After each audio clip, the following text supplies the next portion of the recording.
ক্ষমতা জি আপা। দখল, সে তো জবরদখল করছে, সে তো জি মানে আপা। জি। তার কোনো লিগালিটি নাই যে হচ্ছে উপদেষ্টা বলে আমাদের কোনো পদ নাই। জি আপা। যেভাবে সে ক্ষমতায় গেছে এটা তো মানে মানুষ খুন করে জি মেরে আপা। একটা সিচুয়েশন তৈরি করে তারপরে তো সে ক্ষমতায় গেল। জি জি আপা। জি জি। না তার আমরা উত্তর এগুলা, ছিল তো আমাকেই মেরে ফেলা। জি আপা আমি আমরা জানি যে এগুলা না, ঘটনাটা এগুলা আমরা কিন্তু ইউরোপিয়ান পার্লামেন্টকে জানাবো, এটি তো জানাচ্ছিও। আর তাছাড়া আমি তো পদত্যাগ করি নাই। জি আপা। আপা সবচেয়ে বড় কথা হচ্ছে যে আমাদের কনস্টিটিউশনের আর্টিকেল 57 অনুযায়ী যেভাবে পদত্যাগ করতে হয় জি আপা। আমার কিন্তু সেভাবে পদত্যাগ করা হয়নি, এবং সে কিন্তু ওই জন্য 6 তারিখের জায়গায় 5 তারিখে নিয়ে আসলো। জি। আর 5 তারিখে নিয়ে আসার ফলে আমার আমার পক্ষে তখন এমন ভাবে চারিদিকে লোক ঘেরাও, আমি দেখলাম যে এখন যদি ফায়ার ওপেন করে আমার এখানে সিকিউরিটি, তাহলে শত শত লোকের লাশ পড়বে। জি আপা। জি তাদের, হ্যাঁ সেটা। এত লাশ ফেলে আমি ক্ষমতা থাকতে চাই না। কিন্তু যখন এমন একটা সিচুয়েশন হয়ে গেল যে আমার সিকিউরিটি যাওয়া থ্রু এগুলো বাধ্য হয়ে তখন আমাকে সরে যেতে হলো গণভবন থেকে, যার ফলে আমার বঙ্গভবনে যে মহামান্য রাষ্ট্রপতির কাছে আমার পদত্যাগপত্র জমা আমি দেইনি। জি আপা। কাজে আমার কিন্তু পদত্যাগ হয়নি, আমি কিন্তু এখনো বাংলাদেশের constitutional prime minister. Elected prime minister. জি আপা। আমি আসলে দেশে কাউকে। দেশে এমনি কিছু পাবলিশ করতে দেয় না, কিন্তু এমনি তো জি আপা। ফেসবুকে বা এসে বেশ কিছু ডকুমেন্ট ওরা নিজেও দিচ্ছে যে কিভাবে মানুষ মারছে, জি খুন জি আপা। জি করছে, জি এগুলো আপা। তো আছে, জি জি আপা। চুল জীবন থেকে নিয়ে নেওয়া যেতে পারে। আমি আপা আর ওই যে, বেলজিয়ামে তো থাকার কথা। জি আপা। জি আপা। আমি আপা ওই যে এর মানে এখানে যে ইন্ডিয়ান অ্যাম্বাসেডর আছে। আমাদের ডক্টর মাসুদ আছে নিউ ইয়র্কে। জি আপা। আমি আপা ওনাদের সাথে আমার যোগাযোগ নাই আসলে আপা। আমি এখানে মেন স্ট্রিমে পলিটিক্সে ছিলাম। আর তাছাড়া আমি আমি আপনাকে বলি, আমি 1988 সালে আপনার সাথে দেখা হয়েছিল লাস্ট। তখন আমাদের ওই যে আমার বাড়ি আপা ওই যে নোয়াখালী সোনাইমুড়িতে, আমি সোনাইমুড়ি থানা ছাত্রলীগের সেক্রেটারি ছিলাম। তখন আমাদের গোলাম সারোয়ার এমএ যে আমার মামা হয়, উনি আমাদেরকে আপনার কাছে নিয়ে গেছিল। আচ্ছা আচ্ছা। তো এরপরে আপা আমি পড়ালেখার জন্য ইউরোপে চলে আসি। চিটাগং ইউনিভার্সিটিতে আমি পড়ালেখা করে তারপরে ইউরোপে চলে আসি। তো আসার পরে আপা আমি বেসিক্যালি বেলজিয়ামে মেইন স্ট্রিম পলিটিক্সের সাথে জড়িত ছিলাম। কিন্তু লাস্ট ইলেকশনের সময় আপা আমরা অনেক কাজ করছি। আমি আমার অর্গানাইজেশন, আমার একটা এনজিও আছে এখানে, একবার ফুল প্লেজেন্ট আপনার লবি ফার্ম। আমরা প্রায় গত ইলেকশনের আগে, এর ইলেকশনের আগে আমরা প্রায় 180 জন এমপির কাছে আমরা চিঠি দিয়েছি যে কেন মানে বাংলাদেশ আওয়ামী লীগ গভর্নমেন্ট বাংলাদেশের প্রয়োজন। কিন্তু এবছর আমরা তারপরও কাজ করছি, কিন্তু পুরোপুরি কাজ করতে পারিনি। আর আসলে কারোর সাথে তেমন কেউ আমাদেরকে, ইভেন আমাদের যে এখানে প্রেজেন্ট অ্যাম্বাসেডর, আমি ওনাকে অনেকবার কথা বলার চেষ্টা করছি, উনি কখনোই আমাদেরকে অ্যাপয়েন্টমেন্ট দিত না। কারণ আমি তো ওইখানে আবার আমি সারাদিন ইউরোপিয়ান পার্লামেন্টেই থাকি। এবং আমি ভিতরেই। কেন দেবে না? কারণ আমাদের ইউরোপ পার্লামেন্ট আমাদের খুব দরকার। আপা আমি আমার এই আগামী মাসের প্রথম সপ্তাহে আমরা কনফারেন্স করব। আমি সিদ্দিক ভাইকে অন্যভাবে, সিদ্দিক ভাইয়ের সাথে আমার সরাসরি কথা হয়নি। আমার একজন, সে খুব বেশি একটা সুস্থ না, সে খুব বেশি একটা নেতৃত্ব করতে পারে না। জি আপা। জি। এখন আপা কার সাথে যোগাযোগ করব, সেটা হলো কথা। আমি চাচ্ছি না যে বেলজিয়াম আওয়ামী লীগের তো নেতৃবৃন্দ আছে, ওদের সাথে কথা বললে ওরাই তো অনেক কিছু দিতে পারবে। ওরা আসলে, আমি বলছিলাম যে আমি শহীদ ভাইকে বলছি, আমি রতন ভাইকে বলছি, জাহাঙ্গীর চৌধুরী রতন ভাইকে বলছি যে আপনারা আমায় কিছু ডকুমেন্টস, আমি নিজেই ডকুমেন্টস তৈরি করে দিয়েছি। তারা আরো চায়, যেমন কিছু এমইপি আমাদের বন্ধু বান্ধব আছে, খুব বেরি মানে অনেক ভালো বন্ধু এমইপি, তারাও জানে। তো তারা আমাকে বললো যে তুমি আমাদেরকে আরো কিছু ডকুমেন্টস দাও, আমরা এটা নিয়ে কাজ করব। মানে আমরা প্রায় 15 জন এমপির কাছে চিঠি লিখেছি আপা। ইউটিউবের যুগ, জি আপা। ফেসবুকের যুগ, সবই তো পাওয়া যায় এখন। জি আপা। আমরাও যা জি। পাচ্ছি ওখান থেকে পাচ্ছি। আচ্ছা আচ্ছা আচ্ছা আচ্ছা। তো জি আপা। ওখানে কালেক্টেড, আর আমাদের আওয়ামী লীগ ওখানে করলে পরে নিশ্চয়ই তারা কি করবে। ওরা ওরা তো আমাদের সাথে আছে, উনি ইয়েরাও আছে, যেমন তারাই দিতে শহীদ ভাই। পারবে। জি জি আপা। আর আমেরিকা থেকেও তো দেবে না কেন? আমেরিকাতে আপা আমি ওই যে মানে কারোর সাথে আমার যোগাযোগ নাই। কার সাথে যোগাযোগ করলে পাবো আপা? সিদ্দিক সাহেবও তো আছেন, তার সাথে ওনারা ওই যে যোগাযোগ কয়দিন নিশ্চয়ই মনে আছে। হয় কয়দিন ব্যস্ত মানে ছিল। এমদাদ আছে, সিদ্দিক সাহেব আছে, তারপরে আমাদের মোহাম্মদ আলী সিদ্দিক আছে, আমাদের যারা আওয়ামী লীগের নেতৃবৃন্দ যে কোনো একজনের পারলে তো ওখানে পাওয়া যাবে। আচ্ছা ঠিক আছে আপা, জি জি। আপনার ভালো আছেন তো আপনি? হ্যাঁ আমি ভালো আছি। আর আমি যখন পাওয়ার ছিলাম তখন অনেক ডকুমেন্ট, ওই যে মানুষকে মেরে ঝুলিয়ে রাখা এগুলি সমস্তই তো দিচ্ছি। আর সবচেয়ে বড় কথা আমরা হচ্ছে যে এগুলা আমি ডক্টর চাচ্ছি। ইউনূস ক্ষমতা জি আপা। দখল, সে তো জবরদখল করছে। সে তো জি মানে আপা। জি। তার কোনো লিগালিটি নাই যে হচ্ছে উপদেষ্টা বলে আমাদের কোনো পদ নাই। জি আপা। যেভাবে সে ক্ষমতায় গেছে এটা তো মানে মানুষ খুন করে জি মেরে আপা। একটা সিচুয়েশন তৈরি করে তারপরে তো সে ক্ষমতায় গেল। জি জি আপা। জি জি। না তার আমরা উত্তর এগুলা, ছিল তো আমাকেই মেরে ফেলা। জি আপা আমি আমরা জানি এগুলা না ঘটনা এগুলা থেকে আমরা যেতে ইউরোপিয়ান পার্লামেন্টকে জানাবো, এটি তো জানাচ্ছিও। আর তাছাড়া আমি তো পদত্যাগ করি নাই। জি আপা। আপা সবচেয়ে বড় কথা হচ্ছে যে, আমাদের কনস্টিটিউশনের আর্টিকেল 57 অনুযায়ী যেভাবে পদত্যাগ করতে হয় জি আপা। আমার কিন্তু সেভাবে পদত্যাগ করা হয়নি। আচ্ছা আপা, তার কারণ এই হচ্ছে ইউনূস সাহেব এই জি স্যার। আন্দোলনের পিছনে থাকার একটা বড় কারণ হচ্ছে যে তার যে দুর্নীতি, জি আপা। মানি লন্ডারিং, জি জি আপা। ট্যাক্স ফাঁকি দেওয়া, জি লেবারদের অর্থ আত্মসাৎ করা, জি। আবার লেবার লিডারদের ঘুষ দেওয়া, জি আপা। এই সবকিছু মিলেই কিন্তু সে একটা সিচুয়েশন তৈরি করতে যাচ্ছে। তার সাথে তারা কিন্তু কিছু দেশ সবসময় সাপোর্ট করে, ওই দেশে কাজে লাগে। তার তার একটা ভার্ডিক্ট ছিল জি আপা। মামলার 6 তারিখে জি আপা। আগস্ট, জি আপা। ওরা যাতে না হতে পারে সেজন্য সে 5 তারিখে আগায় নিয়ে আসে। আর 5 তারিখে আনার ফলে যেটা হলো, আমার যখন মানুষ মারা গেল আমি একটা জুডিশিয়াল কমিশন করলাম জি আপা। এনকোয়ারি করবার জন্য। জি তারপর আমি সিদ্ধান্ত নিলাম যে আমি থাকবো না, আমি ছেড়ে দেবো। আপা। আপা আমি আপনি কি কোনো লাস্ট স্পিচ দিবেন পর্যন্ত নাকি? থাকতে চাই না। আমরা যদি কোনো প্রোগ্রাম আমার করি 5 তারিখে পার্লামেন্টে। 5 তারিখে আমার একটা নেশনকে অ্যাড্রেস করে জি আপা। আমি যাব রাষ্ট্রপতির কাছে, আমি তার কাছে সাবমিশন করব। জি পার্লামেন্টারি সিস্টেমের নিয়ম হচ্ছে যে আমি যদি রেজিগনেশন সাবমিটও করি, যতক্ষণ পর্যন্ত মেম্বার্স অফ পার্লামেন্টের ভিতর থেকে মেজরিটি অন্য কেউ যদি মানে জি অনুমোদন পায় তাহলে সে হবে প্রাইম মিনিস্টার। জি আর সেটা যদি না পারে দেন প্রাইম মিনিস্টারকে রিকোয়েস্ট করতে হবে জি করার জন্য যে পার্লামেন্ট ভেঙে দেন। তখন পার্লামেন্ট ভাঙে, তাছাড়া কোনোদিন পার্লামেন্ট ভাঙতে পারে না। জি আপা। এটাও কনস্টিটিউশন অনুযায়ী। জি যাই হোক, এমন একটা সিচুয়েশন করা হলো, মানুষ মানে যে কটা মার্ডার হয়েছে পুলিশের গুলিতে কিন্তু হয়নি। জি আপা। মানে কিলিং, ওদের ওদের মুভমেন্টের ভিতরে কিলিং এজেন্ট ছিল। জি আপা। এবং ওরা যে বুলেটটা ব্যবহার করছে সেটা জি আপা। ওদের অ্যাডভাইজার শাফাত সাহেব আর্মির লোক, জি আপা। তিনি নিজেই বলছেন যে এই বুলেট তো পুলিশের কাছে থাকে না। জি আপা। তার মানে জি সাধারণ লোকের কাছে এই আর্ম ছিল। আর ওই বুলেট আমাদের ওটা কার কাছে আছে? কেউ। এবং আজ পর্যন্ত এই বুলেট সম্পর্কে কোনো তদন্ত নেই, বা এই রাইফেল কে ব্যবহার করছে কোনো তদন্ত নেই। এমনকি কিছু লোক, পুরুষ মানুষ জি বোরখা আপা। পরা, জি পুরুষ মানুষ বোরখা পরে জি আপা। যেমন ইন্ডাস্ট্রিতে আগুন দেওয়া থেকে শুরু করে এবং আমি যখন রুগীদের দেখতে গেলাম, আমি প্রত্যেকটা রুগীকে দেখতে গেছি, আমি প্রত্যেক খাবার দেওয়া তখন মারা গেছে সব ফ্যামিলিকে আমি 10 লাখ করে টাকা, 50,000 টাকা করে দিয়ে তাদেরকে করছি। এবং এনকোয়ারি করার জন্য আমি আমার কমিশনকে আরো বড় করে দিলাম, 3 সদস্য বিশিষ্ট জুডিশিয়াল কমিশন করে দিলাম কমিটি। জি আপা। যাই হোক, সেগুলো তো করতে দেওয়া হয়নি। দেন আমি আমি যখন ডিসিশন নিলাম যে এরকম অবস্থা আমি থাকবো না, জি আপা। ইউনূস সাহেবের কোর্টের কেসের ভার্ডিক্ট ছিল ওই 666 কোটি টাকা ট্যাক্স তার কাছে পাও না।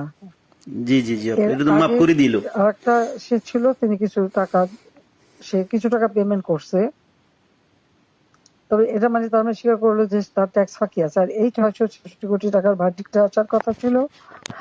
আর গ্রামীণ ব্যাংকের এ পর্যন্ত যে টাকা 26,000 কোটি টাকা সে মানি লন্ডারিং করে বিদেশে নিয়ে যাচ্ছে, এটা অডিট রিপোর্টে বের হয়েছে। ও জি আপা। জি ওই ওই ওই ভার্ডিক্ট গুলি মানে ওটার উপরে তার বিরুদ্ধে কেস।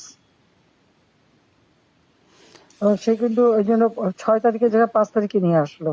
জি আর 5 তারিখে নিয়ে আসার ফলে আমার আমার পক্ষে তখন এমন ভাবে চারিদিকে লোক ঘেরাও। আমি দেখলাম যে এখন যদি ফায়ার ওপেন করে আমার এখানে সিকিউরিটি, তাহলে শত শত লোকের লাশ পড়বে। জি আপা, জি তাদের হ্যাঁ তো সেটা। এত লাশ লাশ ফেলে আমি ক্ষমতা থাকতে চাই না।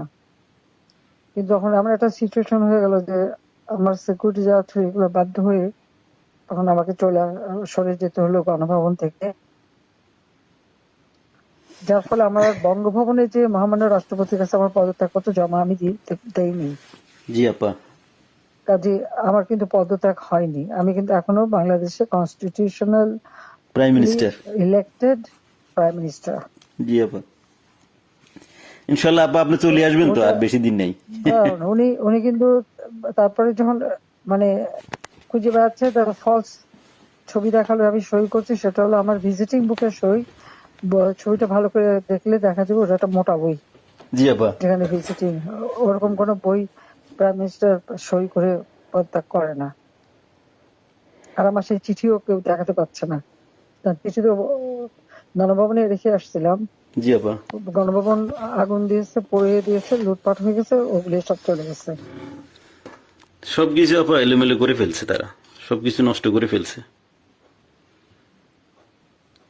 এত সুন্দর করে দেশটাকে উন্নত করে সমস্ত জায়গায় কি সম্মান বাংলাদেশের। আমি গেলাম আপা আমি বিদেশে সংস্থার সাথে কাজ করি আপা, বুঝছেন। সম্মান তারা দিল। তারপরে আমরা তো জানি আপা আপনার আপনার সবাই অ্যাচিভমেন্ট, আপনি যা করে দিয়ে গেছেন বাংলাদেশের জন্য বা করবেন, এটা আর কেউ করতে পারে না, পারবেও না। এটা এটা বিদেশিরাও স্বীকার করে। আমি তো আপা মানে আজ 10 বছর থেকেই ইউরোপিয়ান কমিশন পার্লামেন্টের লবিস্ট হিসেবে কাজ করি বিভিন্ন ইয়েতে। আমরা তো বিভিন্ন অর্গানাইজেশন ইয়ে আছে, আমরা ইনশাল্লাহ আপা আমি যখন বাংলাদেশ নিয়ে কাজ করো, যাতে ইলিগাল লোক সে পাসপোর্ট ক্যান্সেল করে, সে 495 জন আমাদের উপজেলা চেয়ারম্যান, জি আপা। 5,000 5,500 ইউনিয়ন পরিষদ চেয়ারম্যান, জি জি আমাদের আপা। মেয়র, পৌর কর্পোরেশনের জি আপা। মেয়র, সিটি কর্পোরেশন, তাদেরকে সে এক নোটিশে বাতিল করে দিল। এখন বন্যার সময় আমাদের সব সেট করা প্রোগ্রাম, জি আপা। এখন বন্যার সময় মাইকিং করে করে টাকা উঠাচ্ছে, কিন্তু ডিস্ট্রিবিউশনের নাম নেই। ওরা তো আপা মানে ওরা তো দুর্নীতির মানে পুরা আখড়া করে ফেলছে পুরা দেশটাকে। এখন তো আপা এখন তো মানুষের কাছ থেকে জিম্মি করে টাকা নিচ্ছে ছেলেপেলের তারা। হাতে অস্ত্র আর লাঠি, জি আপা। আর গলা কেটে কেটে আমার আওয়ামী লীগের নেতাদের হত্যা করছে, গুলি করে হত্যা করছে। জি জি আপা। আমার কোনো দিন নাই যে তারা আমাদের আওয়ামী মারছে লীগের না, নেতা জি হত্যা না কারণে করে। কারো করে ইয়ে করছে দিন দিন। এটা করে যাচ্ছে, এর কোনো ইনকোয়ারি নাই, এর কোনো বিচার নাই, কিচ্ছু নেই। জি স্কুলের টিচার প্রায় 1,000 কত 200-র উপরে টিচারদের অপমান, স্কুল কলেজ ইউনিভার্সিটির প্রিন্সিপাল জি আপা। তাদেরকে, এই বাচ্চাগুলিকে কিভাবে করে দিয়ে তাদেরকে অপমান করে স্কুল শিক্ষকরা গাছের সাথে বেঁধে রাখে। জি আপা, আমরা এটা এটা লিখছি আপা, এটা আমরা ইউরোপিয়ান পার্লামেন্টের হিউম্যান রাইটস কমিশনের যে চেয়ারম্যান, সে হলো ফ্রান্সের একজন এমপি, তার কাছে লিখছি এবং এর ডকুমেন্টারি আমরা দিয়েছি।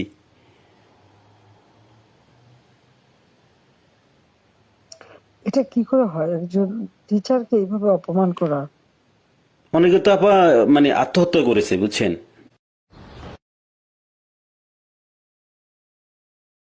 এই অপমানের জন্য। একজন ওখানে হার্ট ফেল করে মারা গেছে, জি আপা। এই দায়িত্ব কে নেবে? আর যে ছেলেগুলি মারা গেছে জি মিছিলে, জি আপা। খুব শর্ট রেঞ্জের থেকে তাদেরকে 7.62, যেটা আমাদের যে ব্রিগেডিয়ার সাকাত সাহেব জি বলছে, আপা। উনি তো জি নিজে, উনি তো চিনেন, আমরা তো আর এগুলি চিনি না।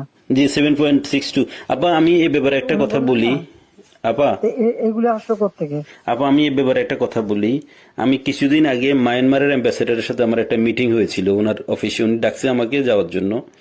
তো মায়ানমার অ্যাম্বাসেডার আমার বললো যে দেখো তোমাদের এখানে কিন্তু আজকা থেকে ওই যে আপনার রেভলিউশন গ্রুপ, ওরা কিন্তু অস্ত্র বিক্রি করতেছে, তুমি কি মানে তুমি পারলে গভর্নমেন্টকে ইনফর্ম করো।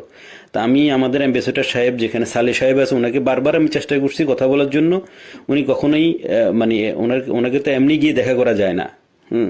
তো আমি বললাম যে আপনার সাথে একটু কথা আছে, কিন্তু উনি আমার কখনো অ্যাপয়েন্টমেন্ট দেয় নাই। অ্যাম্বাসেডর আমাকে ডেকে নিয়ে ইনফর্ম করছে যে উনি জানে আমি বাংলাদেশের, আমার এনজিওটা যদিও ইন্টারন্যাশনাল। আমি তো আপা মানে আওয়ামী লীগের লোক, আমরা আমরা বঙ্গবন্ধুর আদর্শ সৈনিক, আমরা আমাদের রক্তে আমরা মানে যখন আপনি বাংলাদেশ ছেড়ে চলে গেছেন আমরা খাইতেও পারি না ঠিক মতে। আমরা তো মানে আমার তো মানে আমি পুরা ইয়ে হয়ে গেছি যে কি হইলো, কিভাবে কি সম্ভব, মানে এইভাবে আমরা তো বুক ফুলে বাংলাদেশের আমি লাশের স্তূপ দেখতে চাইনি। না সেটা তো আবার জানি, সেটা তো আমরা সবাই জানি। আপনি তো আমাদের মানে তারপরে আপনি যে মানুষ মারলো, তারপরে যে কত মানুষ মারলো, জি আপা, তারপরে প্রায় পুলিশ মারলো, জি আপা, আনসার তাদের কোনো হদিস নাই। জি আপা, তারপরে মানে আমাদের আওয়ামী লীগের অগণিত নেতা কর্মী, হিন্দুদের পরিবার জি আপা, মেরে লাশ গুম করা এবং মেয়েগুলোকে তুলে নিয়ে যাওয়া। তারপরে যে আমাদের ইডেন কলেজের একটা মেয়ে, তাকে মেরে শেষে ঝুলাই রেখে বললো আত্মহত্যা করছে। জি আপা, গত 2-1 দিন আগে, জি জি আমাদের ওই যে আমাদের মমিন পাটোয়ারি জি 32-এ ফুল দিতে গেছে, তাকে এমন মারলো যে মারা গেল। পরে সে তো মারা গেল। জি জি আর জি হচ্ছে আপা, একজন বয়স্ক মানুষের একেবারে উলঙ্গ করে যেভাবে তাকে হ্যারাস করলো, বয়স্ক মানুষ তাদেরকে উঠবস, কাম ধরে উঠবস করানো, এরা কি এরা কি মানে এদের বাপ মা নাই, মানে শিক্ষা নাই, কালচার নাই। জি আপা, মানে দেশের যে সমাজ ব্যবস্থাকে পুরাটাই মনে করেন যে শেষ করে দিয়েছে ইউনূস সাহেব তার ক্ষমতার জন্য, মানে ওনার ইয়ের জন্য, ওনার ওনার লোভের জন্য আর উনি এই দেশটা। লাশের দায়িত্ব তো তাকে নিতে হবে। জি আপা, 100%। আমরা তো আবার আমি লাশের উপরে দিয়ে গেল ক্ষমতায়। ওনাকে মানে ওনাকে উনি তো মানে ওয়েস্টার্ন কান্ট্রির ইয়ে দিয়ে চলে, ইউরোপের। আমি আমি ওনার হয়তো আমরা পারবো না কিনা জানি না, তবে ওনাকে আমি ইউরোপিয়ান পার্লামেন্টে ওনাকে বোঝাবো যে উনি উনি একজন সুদখোর, সুদখোর, উনি একজন অমানবিক লোক, উনি শান্তিতে নোবেল নোবেল পুরস্কার দেওয়া ভুল হয়েছে। ওনাকে মানে ওনাকে যে যেই চেহারা, ওনার যেই ধরনের মাস্ক পরে উনি চলে, উনি এর পিছনে উনি একজন প্যারোসাস লোক, একজন মানে একজন বাজে লোক, যে মানুষ খুন করা ছাড়া যে মানুষের রক্ত শোষা ওনার কোনো কাজ নাই। Shellfish, self centred. জি আপা, আপা আপনি দোয়া রাখেন ইনশাল্লাহ। আপনার কথা বলছি অনেক ভালো লাগছে অনেকদিন পরে। আর তাছাড়া আমি যাদের যাদের সাথে যোগাযোগ করা দরকার, আমি চাচ্ছি যে কিছু ইন্টালেকচুয়াল বডি যারা, তাদের সাথে যোগাযোগ রেখে ওনাদেরকে আমি এনে প্রোগ্রাম করব। না, তারা বলুক বাংলাদেশের যে অবস্থাটা, কোথায় আমি নিয়ে গেছিলাম বাংলাদেশকে, জি আপা, আজকে বাংলাদেশ কোথায়। জি জি জি আপা, এটা তো এটা এরাও বুঝে, এরাও বুঝে, বুঝছেন। ঘরে ঘরে ডাকাতি হচ্ছে, তারা ইলিগাল আর্মস রিকভার করে না, ইলিগাল আর্মস জমা দেওয়ার জন্য নির্দেশ দেয়। এখন প্রত্যেকটা ফ্যামিলি এবং একটা এলাকায় রাত্রেবেলা একজন করে জেগে বসে থাকে ডাকাতের ভয়ে। জি আপা, দিনেও ডাকাতি করে, দিনেও জি। ডাকাতি করে। এখন তো আপা কোনো আইনের শাসন নেই দেশের মধ্যে, কোনো প্রশাসন নেই, আইন নেই, শাসন নেই, কিছু নেই। আর এ নিয়ে মাথা ব্যথা নাই। না, ওনাদের তো শুধু কখন কে কাকে মুক্তি দিবে, কার যে মানে যে কার ভার্ডিক্ট উঠাই ফেলবে, কার কি জেল থেকে ছেড়ে দিবে, কারে কি ইয়ে করবে, শুধু ওইটা নিয়ে ব্যস্ত ওনারা। সে ক্ষমতা দখল করে সবার আগে নিজের ট্যাক্স মাফ করে, জি 662 কোটি টাকা মাফ করে দিল উনি নিজে নিজে নিজে ট্যাক্স নিজে। এখন বলে যে না, আমি আমি ক্ষমতার অপব্যবহার করতে চাই না, আমি আমার কেস লড়তে চাই, এই করতে চাই, সেই করতে চাই, এখন বলে। কিন্তু আপনি আইসাই তো আপনার ইয়েটা মাফ করে নিলেন, প্রথম আইসাই উনি মাফ করে নিল ওনার ইয়ে, ওনার ইয়ে। মাফ করলো, মানি লন্ডারিং এর মামলা, জি সব আপা, মামলা প্রত্যাহার করলো। তারপরে গ্রামীণ ফোনের বিটিআরসি টাকা পায় প্রায় 2,000-2,500 কোটি টাকা, জি আপা। সেটাও মাফ করাই নিল। আপা আপনি আপনার ইন অ্যাবসেন্সে দলের এখন দায়িত্বে বা দল কিভাবে দাঁড়াবে এখন সেটার কোনো। সবার বিরুদ্ধে মামলা, জি আপা, আর বাকি সব জেলখানায়, জি কেউ আপা। নাই। অনেকের তো আপা মানে অনেকের কোনো হদিসই পাওয়া যাচ্ছে না, অনেকের খোঁজে পাওয়া যাচ্ছে না, অনেকের ফোন করে পাওয়া যাচ্ছে না। মেরে বোধহয় গুম করে দিচ্ছে। কার আপা? হ্যাঁ, মেরে গুম করে দিচ্ছে। জি জি আপা, ওদেরকে নিয়ে কোথায় কি করছে না করছে মানে কোনো ইয়ে নেই। অনেকের যোগাযোগ করার চেষ্টা করি কিন্তু পাওয়া যাচ্ছে না, টেলিফোনের কোনো ইয়ে নাই, বা লোক দিয়েও কোনো খবর পাচ্ছি না। পাবে কোথেকে, যে একটা নাই তো, সব তো জেলে ঢুকাই দিচ্ছে যে কদিন পাচ্ছে, আর বাকিদের যে কি করছে বলতে পারবো না।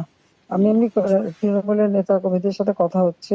না, সবাই সবাই আপা সবাই আপনার কথা বলে। আমরা যাদের সাথে তৃণমূলে যারা একবারে রুরাল এরিয়া বা ডিস্ট্রিক্ট লেভেলে সবাই বলে যে আপা এখন সবার সাথে যোগাযোগ করতেছে, আপাকে অ্যাভেলেবেল পাওয়া যাচ্ছে। তো একজন আমাকে দিয়ে বললো যে আপনি যেহেতু অর্গানাইজ করতেছেন, আমি আবার সিরিজ প্রোগ্রাম করবো ইউরোপিয়ান পার্লামেন্টে ইনশাল্লাহ। আমাদের বন্ধু বান্ধব আছে পার্লামেন্টেরিয়ান, ওদেরকে বলছি, ওদেরকে আমি পার্সোনালি গিয়ে কথা বলছি, ওদেরকে ডকুমেন্টারি দিচ্ছি। ওরা সেপ্টেম্বর, যেহেতু আগস্ট মাসটা ছিল, বন্ধ ছিল, ওরা সেপ্টেম্বর থেকে ইনশাল্লাহ করবে। আচ্ছা, ওরা ঠিক আছে, সেপ্টেম্বর থেকে ইনশাল্লাহ ওকে, প্রোগ্রামটা আবার লঞ্চ আচ্ছা, করবে। এবং আমরা হিউম্যান রাইটস কমিশনে আমাদের বন্ধু বান্ধব আছে, ইউরোপিয়ান কমিশনে এবং ইসিএসসি কমিটির আমি ভেরি আমার ওয়েল কানেক্টেড হচ্ছে SND group, social democratic and progressive অ্যালায়েন্সের সাথে। ওরা আমাকে ফুল সাপোর্ট দিবে এবং ওদেরকে আমি পার্সোনালি গিয়ে কথা বলে আসছি যে আমাদের বাংলাদেশ আওয়ামী লীগ, সচিবদের সাথে যোগাযোগ করো। জি না, যোগাযোগ আছে আপা, আমি কালকে ওর সাথে দেখা করেছি এবং আমি তো ওরা জানে আমি এর আগেও রোহিঙ্গা নিয়ে কিছু লয়ার জোগাড় করে বলু গেছিল। জি জি বলে 2-3 দিন বেশ কাজ করছে, অনেক প্রায় 200-300 লয়ার ওখানে যে ঢুকছে, তাদের বিরুদ্ধে মামলা দিয়ে আর ওদের যে লাচার বাহিনী দিয়ে জি জি জি কাউকে কোর্টে ঢুকতে দেবে না। আমাদের কোনো লয়ার কোর্টে ঢুকতে পারবে না। একজনকে ছোড়াও মারছে। জি জি ছুরি মারছে একজনকে আপা। জি জি জি আমরা না, আমি এখানের মনে করেন যে আমি এসএনডি, আমাকে সরাসরি আমি এসএনডি কে বুঝাতে সক্ষম হয়েছি যে বাংলাদেশ আওয়ামী লীগ সোশ্যালিস্ট পার্টির একজন পার্ট অফ সোশ্যালিস্ট পার্টি এবং আমাদের নেত্রীকে, যিনি আমাদের দেশের সবচাইতে আমাদের দেশের যিনি স্বপ্নকে আমাদের যে দেশটাকে গরিব থেকে মধ্যবিত্ত আয়ের দেশে নিয়ে আসছেন, ওনাকে অনৈতিক এবং অবৈধভাবে ওনাকে ক্ষমতাচ্যুত করা হয়েছে। ফোর্সলি ওনাকে দেশ ছাড়তে বাধ্য করা হয়েছে ওনাকে। তো তারা বলছে যে ঠিক আছে, আমরা পার্লামেন্ট সেশন খুলুক, আমরা এটা নিয়ে আলাপ করব, এটা নিয়ে আমরা ডকুমেন্টস গুলো দেখবো যে আসলে বাংলাদেশে কি হচ্ছে। তুমি আরো জোগাড় করে সব দিতে থাকো, ঠিক আছে? জি আপা, আচ্ছা, দোয়া করেন আপা, আপনার সহযোগিতা থাকবে। আর আপনি একটা হ্যাঁ, স্পিচ দিয়েন যখন আমরা করবো আর প্রোগ্রাম করবো। না আমি স্পিচ দেবো না, আচ্ছা ঠিক আছে আপা। আমি এমনি তোমাদের কথাই বলবো। হ্যাঁ, হ্যাঁ ঠিক আছে আপা, দোয়া করেন আমাদের ঠিক জন্য, আছে, এইটাই আমাদের জন্য অনেক কিছু। আচ্ছা, আপনার দোয়া থাকলে ইনশাল্লাহ আচ্ছা, অনেক কিছু করতে পারবো। হ্যাঁ হ্যাঁ, শিওর, ওকে আপা, ওকে, আসসালামু আলাইকুম। আচ্ছা, আসসালামু আলাইকুম আপা। সালাম।